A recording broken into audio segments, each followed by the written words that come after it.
अल्पश्रुतं श्रुतवतां परिहासदां त्वद्भक्तिरेव मुखरीकुरुते बलान् यत्कोकिल मधो मधुरं विरोध सचाम्रचारुकलिका निकरे कहे अल्पश्रुतं श्रुतवतां परिहासदां त्वद्भक्तिरेव मुखरीकुरुते बलान् मां यत्कोकिल मधो रं विरोति सचाम्रचारुकलिका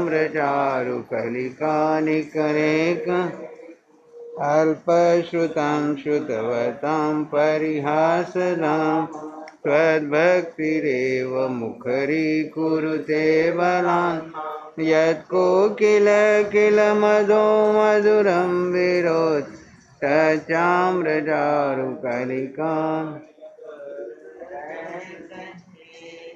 आराध्य अरिहंत प्रभु के चरणों में अनंत अनंत आस्था के साथ वंदन। शासनपति श्रमण भगवान महावीर स्वामी के चरणों में अनंत अनंत आस्था के साथ वंदन। जिन शासन देव जिन शासन माता को नमन। आत्मज्ञानी सद्गुरुदेव युग प्रधान आचार्य भगवान के चरणों में अनंत अनंत आस्था के साथ वंदन। आत्मप्रिय मुनिवृंद, आत्मार्थी साधक साधिकाओं, 10वें कालिक सूत्र के 8वें अध्ययन की आचार प्रणिधि अध्ययन का वर्णन चल रहा है, जिसमें हमने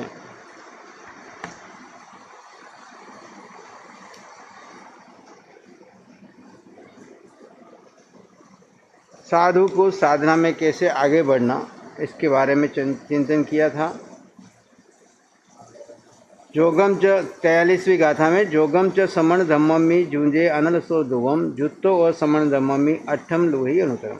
साधु को स्वीकृत श्रमण धर्म को आलस्य का सर्वथा परित्याग करके योग त्रय को जोड़ना चाहिए, क्योंकि श्रमण धर्म में योग त्रय से युक्त साधु ही सर्व प्रधान अर्थ जो मोक्ष है उसको प्राप्त करता है। इस गाथा में आज्ञा और फल के विषय में वर्णन किया गया है कि जो साधु श्री भगवान के उपदेश करते कि हे साधु, तुम्हारा कर्तव्य है कि तुम अपने क्षमा आर्जवादी लक्षण श्रमण धर्म में मन वचन काया रूप तीनों योगों को जोड़ो। यानी जो हमारा श्रमण धर्म है, 10 प्रकार का श्रमण धर्म, खंती मुत्ति अजय मध्यवे आदि, इसमें अपने मन वचन काया के योग जो अशुभ में जा रहे थे, जो पर चिंतन में जा रहे थे, पुद्गल के चिंतन में जा रहे थे, उनको मन वचन काया को पहले शुभ चिंतन में लगाओ। यानी मन वचन काया को क्षमा आदि इन 10 धर्मों में जीने में प्रयोग करो, जिससे इस कार्य में तनिक भी आलस्य मत करो। यानी जो आत्मा के मार्ग पर आगे बढ़ा है उसके जीवन में आलस्य नाम का स्थान नहीं है। श्रमण धर्म में निश्चलता पूर्वक योग जोड़ने से साधु मोक्ष सुख की सर्वोत्कृष्ट ज्ञान आदि अर्थों को प्राप्ति कर लेता है। यानी ज्ञान प्राप्ति के लिए पर से चिंतन हटा करके आत्मा के जो 10 धर्म हैं उन धर्मों में अपने मन वचन काया को जोड़ लो और उसमें रत रहते हुए सर्वोत्कृष्ट ज्ञान आदि को प्राप्त करो। स्पष्ट अर्थ है कि अनुप्रेक्षा काल में मनोयोग। स्वाध्याय का कौन सा अंग है अनुप्रेक्षा? 5वां तो धर्म कथा है। चौथा अनुप्रेक्षा में क्या करते हैं? बोलो किसका? पूरे का चिंतन करते हैं या कुछ विशेष का? अनुप्रेक्षा में जैसे हमने 1 घंटा स्वाध्याय किया, तो 1 घंटे स्वाध्याय में से जो हमें अर्क रूप में एक शब्द मिला, उस एक शब्द के ऊपर गहराई में जाकर के चिंतन करना। जैसे मैं आत्मा हूँ, तो मैं आत्मा का चिंतन करते करते अनुप्रेक्षा की गहराई में जाओ। आत्मा के बारे में जितना तुमने पढ़ा है, लिखा है, सुना है, समझा है, वो पहले आएगा। आते आते आते आते धीरे धीरे केंद्रीभूत होके सब विचार छूट जाएंगे और आत्मा को आत्मा में स्थित करने की स्थिति तक आप पहुंच जाओ। तो स्वाध्याय का चतुर्थ अंग है अनुप्रेक्षा। अनुप्रेक्षा में मन होगा तभी कार्य होगा। मन कहीं पर में चिंतन में चला गया तो अनुप्रेक्षा नहीं हो पाएगी। तो यहाँ पे बताया अनुप्रेक्षा में मन को जोड़ो, अध्ययन काल में वचन योग, जब स्वाध्याय कर रहे हैं, अध्ययन कर रहे हैं, पठन पाठन कर रहे हैं तो वहाँ वचन योग, और प्रत्युपेक्षण काल में काय योग। इस प्रकार 3 योगों की श्रमण धर्म में जोड़ देना चाहिए, जिसके फलस्वरूप मोक्ष सुख की प्राप्ति सहज ही होती है। यानी ये मन वचन काया के योग अगर इनको हम साधन बना करके उपयोग करें तो ये मुक्ति मार्ग में हमारे सहायक। इसीलिए कहा मन एवं मनुष्य नाम कारण एवं बंध और मोक्ष। ये मन पर चिंतन में, पुद्गल के चिंतन में, विभाव में जाए तो बंधन का कारण है। ये मन वचन काया के योगों को, मन को सम्यक्त में स्थित करके, सम्यक्त में स्थित करे, स्व को स्व में स्थित करने में सहयोगी, सम्यक्त भरे वचनों पे चिंतन करते हुए, स्वाध्याय में लीन रहते हुए ध्यान में प्रवेश कर जाए तो ये मन वचन काया के योग, जो तीनों योग हैं, ये हमको मोक्ष रूपी सुख प्राप्ति में सहज हो जाती है।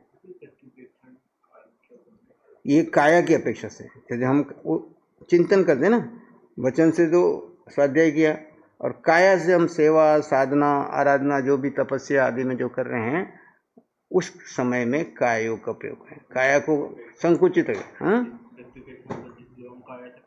हाँ, काया से जो काम करे उसमें 100% उसी में रहे, है ना। 100% जिस कार्य में है उसी कार्य में है, प्रति विशेष रूप में उत्प्रेक्षण, है ना, सारा ध्यान उस काया के, उस क्रिया के अंतर्गत ही रहे। साधु को आत्मविश्वासी होकर उत्साहपूर्वक, यहाँ का ध्रुव शब्द कहने का शास्त्रकार का यह आशय है कि साधु को आत्मविश्वासी होकर उत्साहपूर्वक श्रमण धर्म में योग जोड़ना चाहिए। आत्मा पे विश्वास होना चाहिए कि मैं जिस मार्ग के लिए निकला हूँ, जिस लक्ष्य के निकले हूँ, उसमें जरा भी संशय नहीं हो चाहिए, और उत्साह, जीवन भर उत्साह बना रहे। ऐसा नहीं मरे मरे जैसे कैसे टाइम पास करे, वो नहीं। ये जो आत्मा का मार्ग है वो उत्साहपूर्वक अपने श्रमण धर्म में योग जोड़ना चाहिए, क्योंकि बिना आत्मविश्वासी और उत्साही बने श्रमण धर्म में 3 काल में योग नहीं जुड़ सकते हैं। आगे 44 गाथा में, यह लोग पारतहीयम जैन गच्छई सुगई बहुसुवम पजुआ सिज्जा पुच्छिज्यथ विनिच्छयम। जैन जिसने इस लोक और परलोक में हित होता है, सुगति की गच्छई प्राप्ति होती है, ऐसे ज्ञान को प्राप्त करने के लिए साधु किसी बहुश्रुत मुनि की परिउपासना करे, और परिउपासना करता हुआ अर्थ विनिश्चय की पुच्छिजा प्रश्न करे, जिसके द्वारा लोक परलोक दोनों में हित होता है। धर्म की आराधना करते हो, साधना करते हो, तो इस लोक में भी और परलोक में दोनों में हित होता है, तथा सद्गति की प्राप्ति होती है। यहाँ से उच्च गति में जाते हैं और अंततः सर्व कर विषय कर मोक्ष जाते हैं, सद्गति की प्राप्ति होती है। ऐसे सम्यक ज्ञान की प्राप्ति के लिए, इन सब के लिए चाहिए क्या? सम्यक ज्ञान, सत्य का ज्ञान। अनादिकाल से हम भटक रहे हैं, दुखी हुए हैं, भ्रमित हुए हैं, तो कारण क्या था? अज्ञान। तो उस सत्य ज्ञान को प्राप्त करने के लिए, सत्य को ज्ञान को प्राप्त करने के लिए साधु क्या करे? तो कहा साधु को शास्त्र विशारद बहुश्रुत मुनि की सेवा भक्ति करनी चाहिए, उनकी सेवा में रहना चाहिए।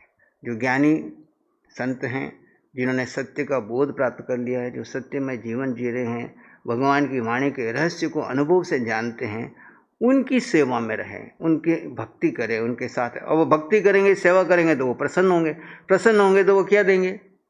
उनके पास जो है वो देंगे। तो उनके पास जो ज्ञान है वो आपको, अगर आप उनसे पढ़ते भी हो और उनका अभिनय करते हो, उनकी सेवा नहीं करते हो, उनकी निंदा चुगली करते हो, तो वो आपको ज्ञान देने वाले होते हैं, वो भी क्या कर लेते हैं? रोक लेते हैं कि ये सामने वाला पात्र नहीं है।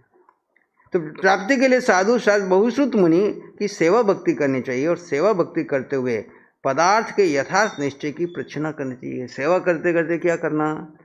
पदार्थ क्या है? तत्व, है ना। तो तत्व की बोध को क्लियर समझने के लिए जहाँ जहाँ शंकाएं हैं उनसे प्रश्न पूछ करके समाधान कर लेना चाहिए। शास्त्र पढ़ा, चिंतन किया, जो जो प्रश्न आपको उठ रहे हैं पदार्थ के निश्चय में, वास्तव में आत्मा हूँ या नहीं हूँ, शरीर है तो कैसा है, शरीर में क्या अंतर है, दोनों में भेद है, या और भी जो रहस्यमय प्रश्न उठते हैं, उन सब के समाधान सेवा भक्ति करते हुए उन बहुश्रुत मुनिराजों से समाधान कर लेने चाहिए। अकुशल प्रवृत्ति के निरोध से और कुशल प्रवृत्ति के अनुबंध से मनुष्य को दोनों लोकों में सुख शांति की उपलब्धि होती है। अकुशल वृत्ति यानी पाप क्रियाएं या विभाव की स्थितियां और निरोध और कुशल प्रवृत्ति स्वाध्याय ध्यान आदि में रत रहने से मनुष्य को दोनों इस लोक में भी और परलोक में भी सुख और शांति की उपलब्धि। बोलो कैसे होती है?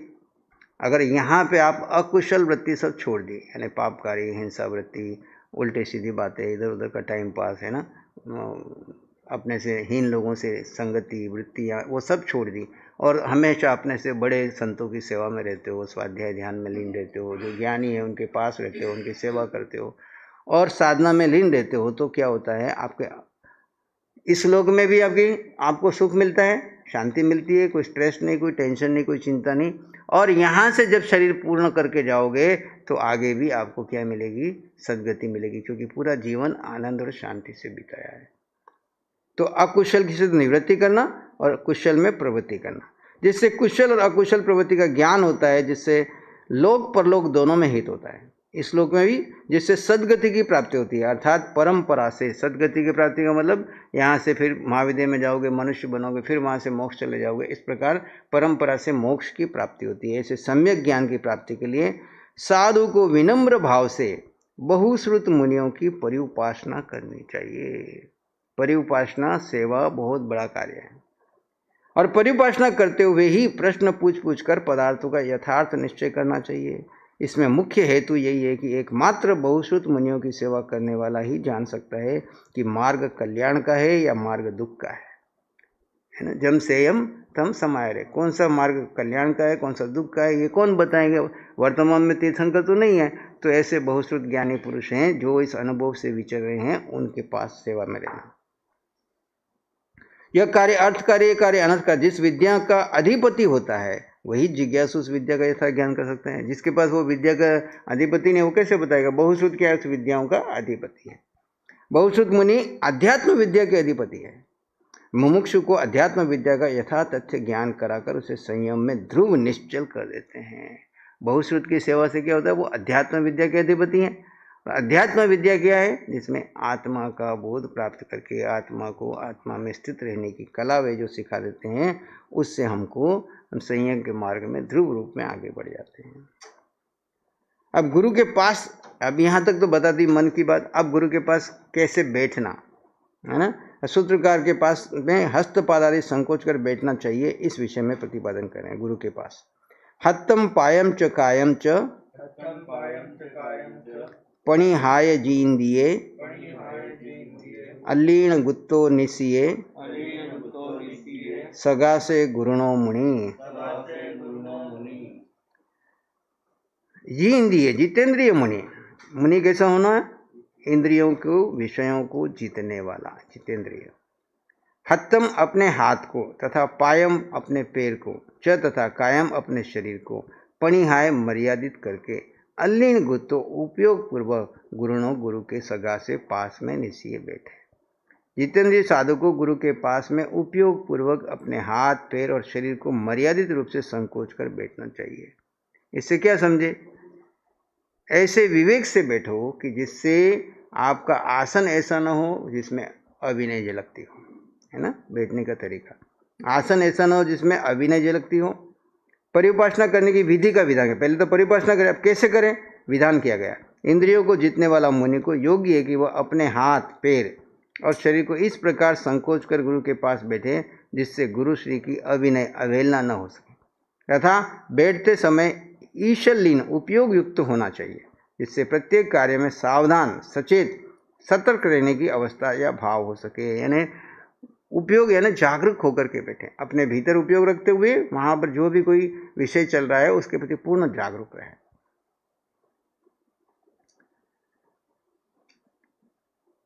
प्रणिधाय शब्द है, इसका स्पष्ट अर्थ है कि साधु को गुरु के समक्ष बैठते समय अपने हाथ पांव शारीरिक अवयवों को संकोच कर पूर्ण सभ्यता से बैठना चाहिए, क्योंकि असभ्यता से अड़कर बैठने से पांव से पांव सटाकर बैठे हैं, पांव पे ऊपर टांग चढ़ाकर बैठे हैं, है ना। उसी के साथ में जैन शासन की निंदा होती है, गुरुजनों की अशातनाएं होती है और देखने वालों ने कि इनको बैठने का भी विवेक नहीं है तो जैन शासन की भी निंदा होती है और इस अशातना से हमारे कर्मों का बंधन हो जाता है।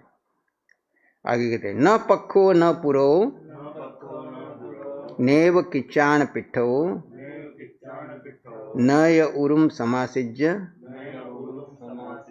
चिट्ठिज्जा गुरुनन्तिये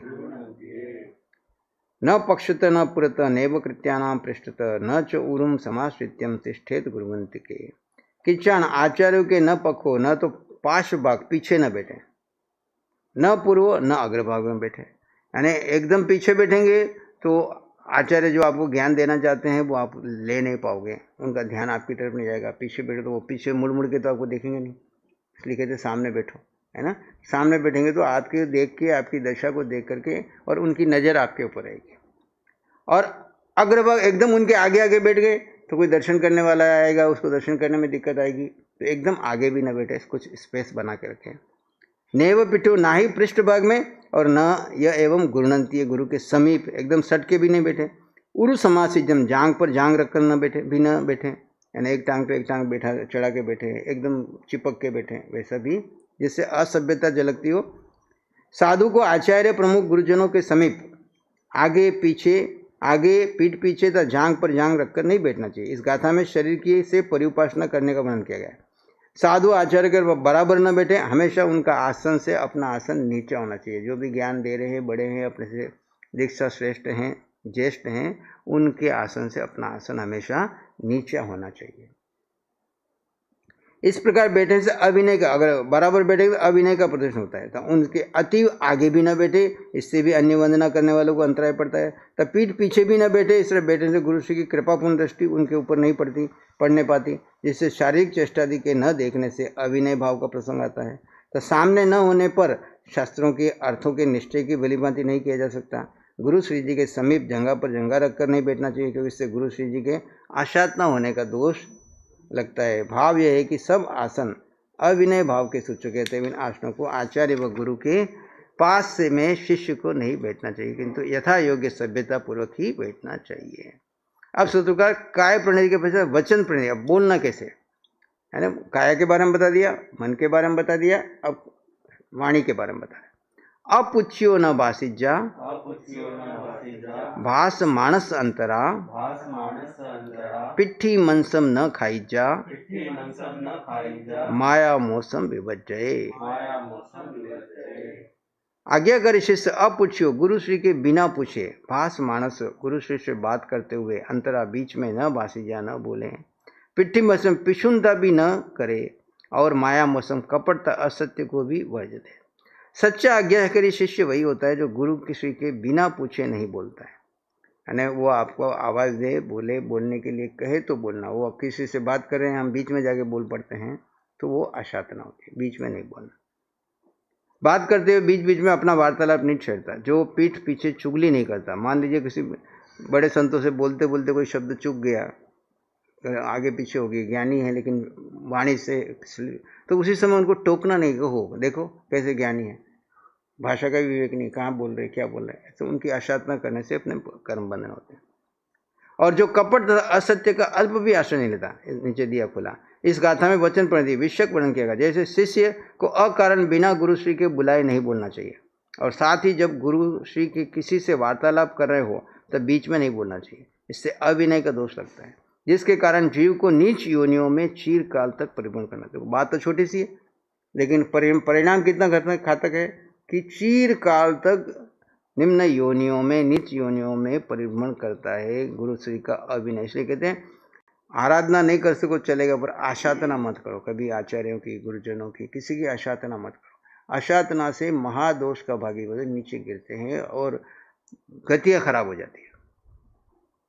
नीच योनि में चिरकाल तक परिभ्रमण करना पड़ता है। इतना ही नहीं, किंतु पीठ पीछे किसी की निंदा बुराई भी नहीं करनी है। यहाँ से कोई बात आपको समझ में नहीं, आपको कुछ बोल लिया, तो बाहर जाकर के किसी को उनके बारे में निंदा बुराई नहीं करना है। छल असत्य आदि दोषों से बुराई नहीं करनी। छल तथा असत्य का सदा परित्याग करना। छल क्या है? छल यानी माया। माया का मतलब कुछ न कुछ बात छिपा दी, आलोचना का अवसर आया तो पूरी नहीं की, कुछ बोल दिया, मेरा नाम खराब हो जाएगा, मेरे को डांट पड़ेगी, ऐसा करके हमने क्या कर दिया, उस बात को छुपा देना, ये माया है। क्योंकि इन पिशुनता, छल, असत्य आदि दोषों से आत्मा अत्यंत मलिन हो जाती है। इस प्रकार की योनियां बुराई भी करनी चाहिए और छल तथा असत्य का सदा परित्याग करें, क्योंकि इन पिशुनता का, पेशुन्य का मतलब है 18 पाप में एक पेशुन्य है निंदा करना, पीठ पीछे चुगली करना। छल असत्य दोषों से आत्मा अत्यंत मय हो जाती है, इसके कारण सदगति का प्राप्त होना असंभव हो जाता है। जो हमारी सदगति उच्च जानी थी वो हमारी अधोगति के मेहमान बन जाते हैं, नीच गति में चले जाते हैं। सूत्र में आया पिट्ठी मसम न खाया जाता, अति गंभीर है। इसका व्युत्पत्ति सिद्ध अर्थ होता है पीठ का मांस नहीं खाना चाहिए। यहाँ नहीं बैठता है क्योंकि भाषा के प्रकरण में भला मांस का क्या प्रयोजन। साधु को परोक्ष दोष कीर्तन नहीं करना चाहिए, अर्थात परोक्ष में पीठ पीछे किसी का अवर्णवाद चुगली नहीं करना चाहिए। परोक्ष में किसी की निंदा करना पीठ का मांस खाने जैसा है, यानी एक तरह का एक दृष्टांत, मुहावरा है।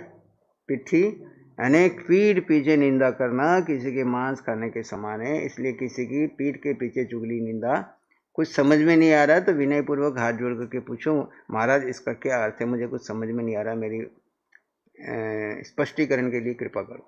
लेकिन कोई अपने आप ही देख करके अपने मन में धारणा बना ली और बाहर जा करके कुछ उसके बारे में उल्टा सीधा बोलने लगे तो वो चुगली और कर्म बंधन का कारण बनता है। पिशुनता के स्थान में इस तरह द्रव्यतः कठोर एवं भावतः कोमल शब्द का प्रयोग किया गया है। अब सूत्रकार अहितकारिणी भाषा बोलने का निषेध करते हैं। अपत्यम जैन सिया आसु कुपिज्जवा परो